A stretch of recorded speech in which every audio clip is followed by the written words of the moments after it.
തേനൊക്കെ എടുത്തു കഴിഞ്ഞപ്പോൾ എല്ലാവർക്കും ഒരു ക്ഷീണം. എന്നാൽ പിന്നെ തേൻ കൊണ്ട് തന്നെ ഒരു ഡ്രിങ്ക്സ് ഉണ്ടാക്കാമെന്നായി.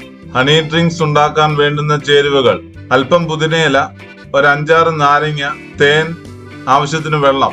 ഇത്രയും ഉണ്ടെങ്കിൽ ഒരു ഹണി ഡ്രിങ്ക്സ് റെഡി. തയ്യാറാക്കുന്ന വിധം: നാരങ്ങ പിഴിഞ്ഞ് അതിന്റെ നീരെടുത്ത് 1 ലിറ്റർ വെള്ളത്തിന് 150 ഗ്രാം തേനെന്ന കണക്കിൽ നല്ലതുപോലെ മിക്സ് ചെയ്ത് പുതിനയില ചെറുതായിട്ട് അരിഞ്ഞോ അരച്ച് പേസ്റ്റ് രൂപത്തിലോ അതിലേക്ക് ചേർത്ത് നല്ലതുപോലെ ഇളക്കി അരിച്ച് അപ്പോൾ തന്നെ കുടിക്കാം. തണുത്ത വെള്ളമാണെങ്കിൽ കുറച്ചുകൂടെ എഫക്റ്റീവ് ആയിരിക്കും. മധുരം കുറച്ച് വേണ്ടവർക്ക് അല്പം കൂടെ വെള്ളം ചേർക്കുന്നതിൽ കുഴപ്പമില്ല.